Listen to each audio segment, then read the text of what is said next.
This is the fourth PPCL Echo of this session, of this cohort. My name is Jody, and I am the coordinator for the Echo session. As mentioned before, please, if you have the chance, go ahead and enter your name, email, and agency, so that way for attendance and survey and information post-session, I can get it to you. We're going to follow this agenda as closely as we can. After we do the announcements, Dr. Olivier, who's our facilitator, will lead us in introductions. And then Leslie and Stephanie is going to present the case for today. And then we'll open the floor for any questions from the participants and the hub team. And then once all the questions have been answered, we'll transition to recommendations. And once the hub team and any participants provide any recommendations, we'll summarize those. And just so everyone knows, the presenters do get a summary of the recommendations after the session that is sent email directly to the presenter. And then after that, we'll move to the didactic that Lena Leggett is going to present today. And then we'll close the session for today. So Dr. Olivier, go ahead and please lead us in introductions. Sure. Good afternoon, everyone. I'm Dr. Olivier. I'm a child and adolescent psychiatrist over at Bloom Mental Wellness in Lafayette, Louisiana. I'm one of the experts on the panel for the discussions, and I'm also the facilitator, so I make sure we stay on time and also are HIPAA compliant. I'm going to start with asking the hub team to introduce themselves. So I'm the facilitator for the team. Jody West is our coordinator. And I'll just go through the list, and starting with Lena. Hi, everybody. I'm Lena Reggett, LCSW, and also mental health consultant for PPCL. And I'm one of the hub team members. And I'll be presenting the didactic today and also assisting with any IT issues that come up. Thanks, Lena. How about Lisa? Hi, I'm Lisa Spence. I'm a pediatric nurse practitioner and do primary care and mental health at St. Bernard Community Health Center. Thanks, Lisa. Also, Dr. Queen. Hi, I'm Dr. Katie Queen. I'm a pediatrician, also practice obesity medicine in Baton Rouge and in Bogalusa, Louisiana, and I'm also part of the hub team faculty. Thank you, Dr. Queen. And Paulette Carter.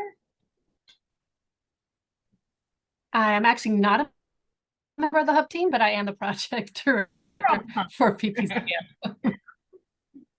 And I'm with the Bureau of Family Health. And I see a bunch of familiar names from last time in the last couple of sessions, so I appreciate y'all coming back again. And I also see some new names, so welcome if this is your first session. If we have a smaller session, I go through and have everyone introduce themselves. We have quite a few participants.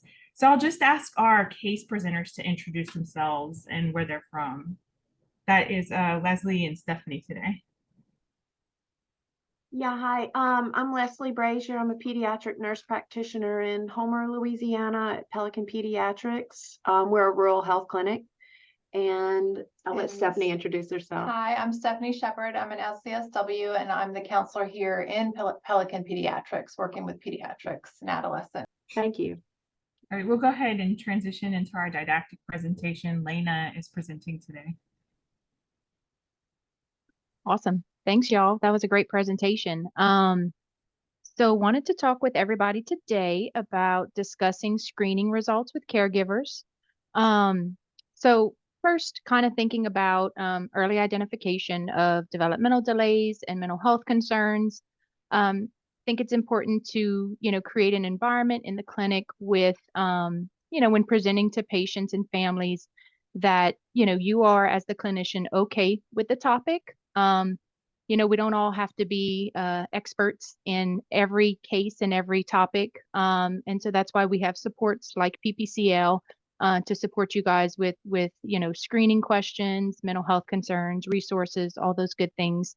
But strongly recommend using structured measures and screens and discussing those negative and positive screening results with the family. And also thinking about developmental screening monitoring and surveillance. So surveillance can include shortened follow-up visits, maybe having mom or primary caregiver check in with updates on how the child's doing, If you have a case manager or care coordinator, maybe having them doing some kind of structured follow-up phone calls or emails with families. Next slide. Wanted to talk with you guys a little bit about common factors, also known as communication skills. A lot of this information I pulled from the AAP. So common factors are a core set of skills and strategies that apply to all mental health issues, even when there's not a diagnosed disorder. And many of these factors or strategies apply to all patients because they help us to build a strong patient and provider relationship.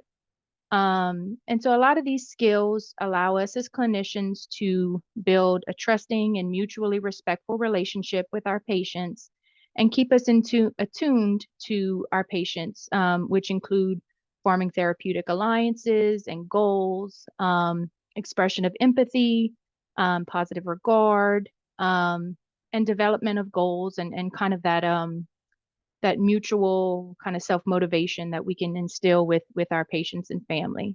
And overall, the goal is to help influence behavior change. Next slide.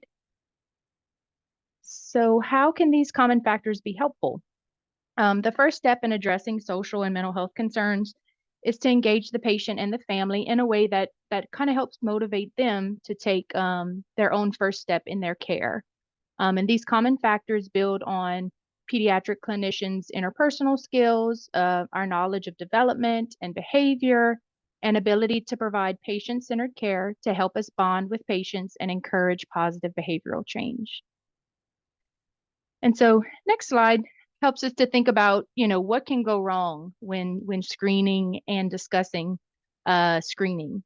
So let's think about a time when you've initiated a screen and it did not go the way that you thought or that you intended. A couple examples that came to mind was for one, a parent under-endorses symptoms of autism spectrum disorder, and the MCHAT-R is negative. Hey, Jody, I'm not seeing the slides.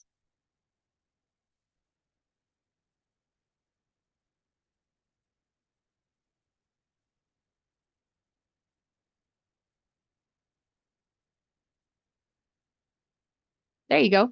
What can go wrong? We can exit out of the PowerPoint. But you observe ASD symptoms at the 18-month wellness visit. So another example of something that could possibly, go wrong. A parent brings their 3-year-old into clinic saying that the child has ADHD and is bad, but you have concerns about the parent-child dyad, and the child is not speaking. So just thinking about, observations and parent-child interaction within the clinic. So I'm sure we've all been in that exam room, right? And so next I'm going to talk about a strategy that we could use to maybe help us engage the family and motivate towards change. So in thinking about talking about screening results, they have a helpful mnemonic that was developed by Wizzo and Brown, and it was developed specifically for primary care providers. So the H stands for hope, E stands for empathy, L is using the family's language, L is committing to loyalty, and the 3 Ps, permission, partnership, and plan. In the next few slides, I'll kind of go through breaking down each of the letters within the mnemonic, and then we'll wrap up for the day. So hope. So some of the objectives that helps facilitate coping by offering hope for improvement.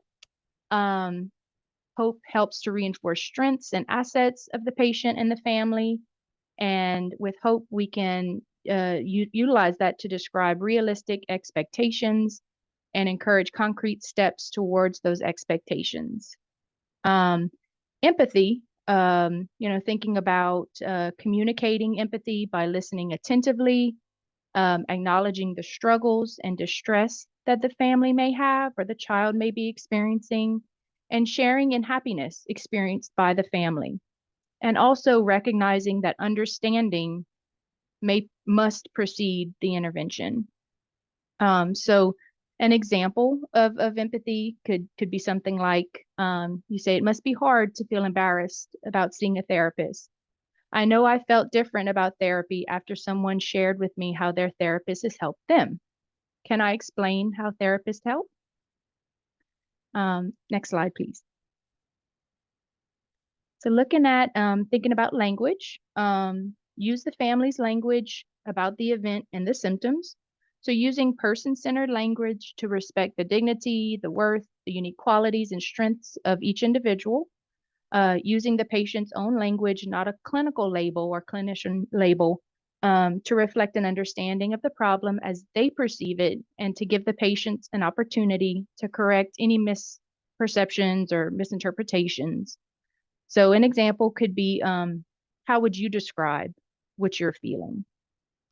I have heard other teens or other kids describe a dark mood, like you said. Therapists have a lot of experience dealing with these dark moods.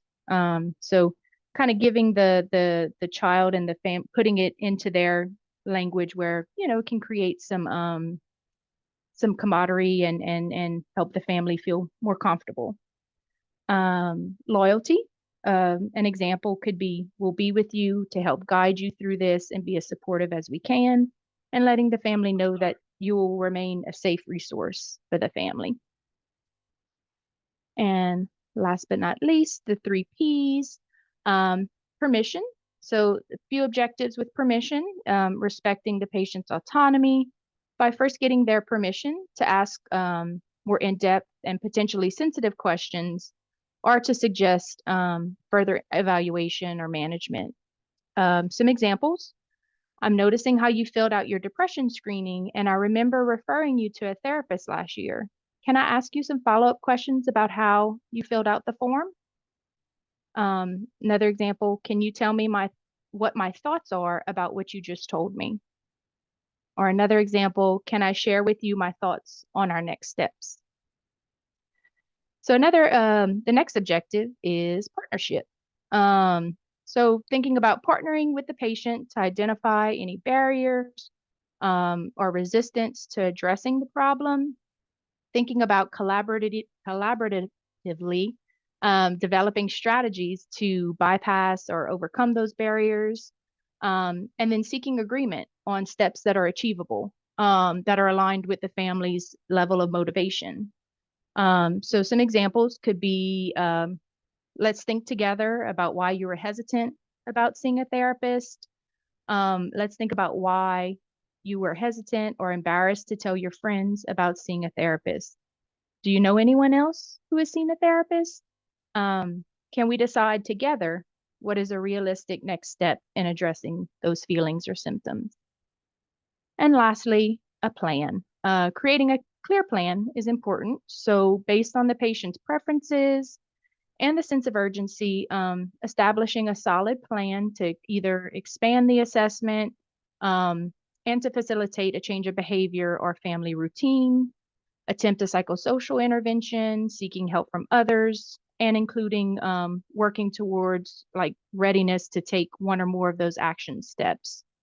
The plan may include seeking a mental health specialty care or social services, or simply returning for another appointment in the future to discuss further. So a couple examples of planning. You could say to the child or family, I'm going to give you these handouts that talk about depression in adolescents that are your age. Then we can arrange a video or telehealth visit to talk about them in a couple weeks. Is this a plan you think you can follow through with?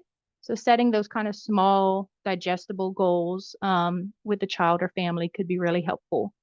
Another option or example, let's call the therapist's office together. I can help answer any questions that you may not understand. Would that work? All right. So as we complete kind of going through the help mnemonic, thinking about in-office responses for times where there may be caregiver, relationship, or interaction concerns. I think it's important to think about and to describe your observed positive interactions that you see in the exam room, even if they only occur momentarily. So think about leading with positives and strengths that you see with the child and or the family, thinking about things that are going really well. So encouraging the family to be consistent and dependable within the unit, and possibly even thinking about walking the circle of security with the caregiver family. If you're not familiar with the circle of security, I do have a list of resources at the end of the slides that I'm sure Jody and I would be happy to share with everyone when we do our email. And then also consider reframing negative behaviors in a developmentally meaningful way. So thinking about the child's developmental state and kind of where they are and where they will be. Next slide. So thinking also about frontline infant and early childhood mental health primary care actions. Another mnemonic called Be Focused. So thinking about when you have a positive screen and you are thinking about referring out or kind of handling care within the clinic, consider family supports when thinking about referring. Safe, quality out-of-home childcare. So for example, Head Starts and different childcare centers that would be appropriate for the child. Referring for caregiver depression or other mental health concerns when there's concerns there. Reducing exposure to unnecessary medications with behavioral side effects. Thinking about the importance of sleep hygiene, labeling emotions, and linking families with developmental supports, including speech and language, occupational therapy, or our Part C IDEA services that we have. Next slide. I'm gonna run through these fairly quickly because I know we're running a little short on time. So also thinking about maternal and or caregiver screening at pediatric visits. So very much the same premise with the help mnemonic. So, letting parents or caregivers know that, we ask you these questions because mood changes do occur during pregnancy or after giving birth and how common they are. And that these questionnaires can help us figure out how to best support you through this journey. All right, next slide. So some things to keep in mind about addressing a negative screen. So really thanking the family or the primary caregiver for filling out the screen. And this gives us an opportunity to highlight behaviors and strategies that are going well and how to maintain that wellness. Next slide. In addressing a positive screen, same kind of thing that we would go through. Thank you for filling out the screen. Sounds like you've been experiencing low mood and stress. So, asking permission and thinking about setting those small goals and helping to motivate for change and for openness for treatment. Next slide. When caregivers have a primary care physician, these are just some examples of things that you can talk about with the parent or caregiver. If you have the time and the capacity, consider calling the PCP to coordinate care and utilizing a screening passport for the caregiver. We have those available on our website. And again, I reference that in the resource and references page on the next slide. So these are some of the resources that I used to create the PowerPoint today. If anybody has any questions, concerns, happy to address those.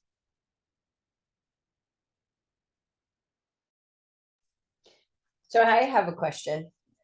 As a primary caregiver, when you are putting out, I know everyone thinks this in the back of their head, you are putting out these screeners, and if you've done one on an adolescent, they always come back positive. I have very few that come back negative. And so and the requirements are now that they should be done literally every 2 weeks, which is a huge amount of time. Right. And then there's no availability to send them anywhere. or do anything. So you're stuck.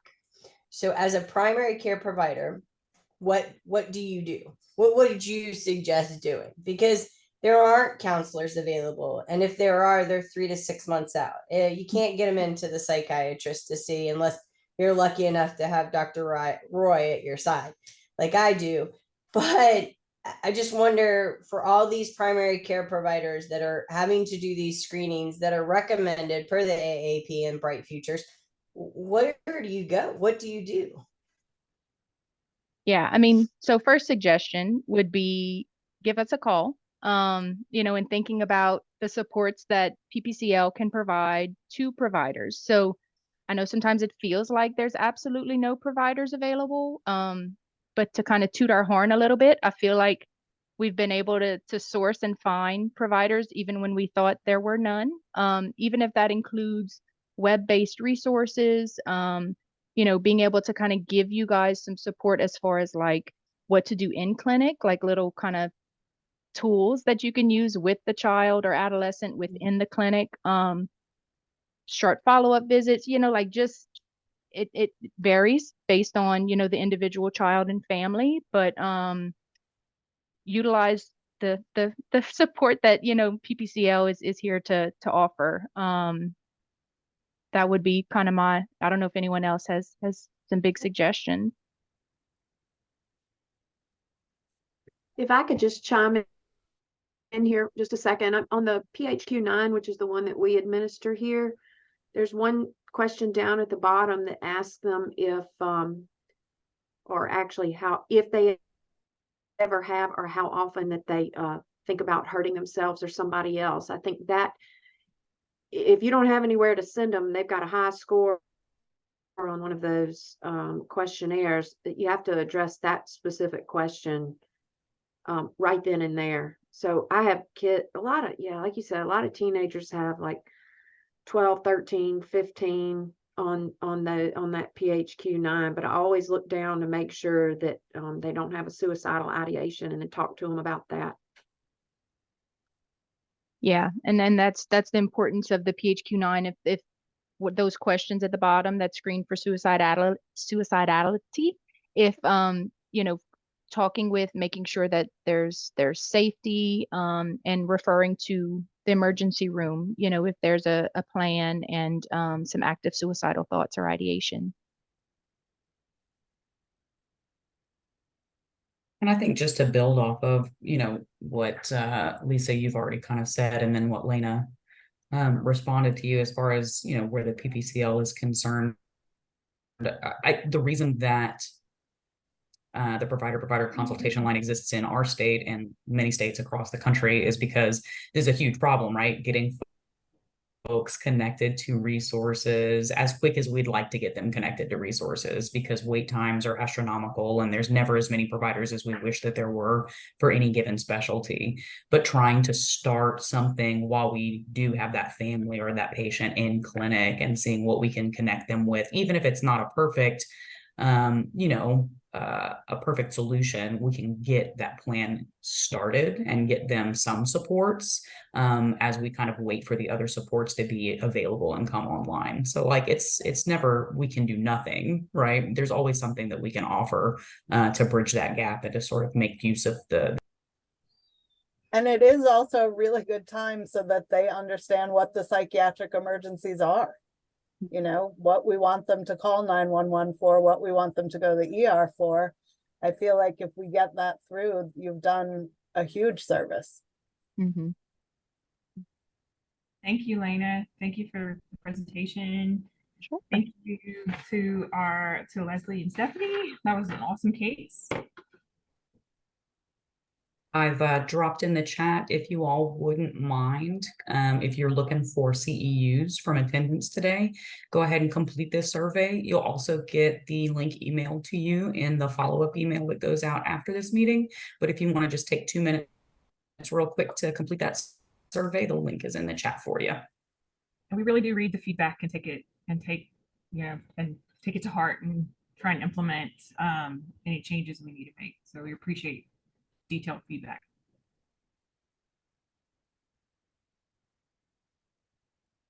All right, y'all. Thank y'all so much for coming today. Yep. Thank you.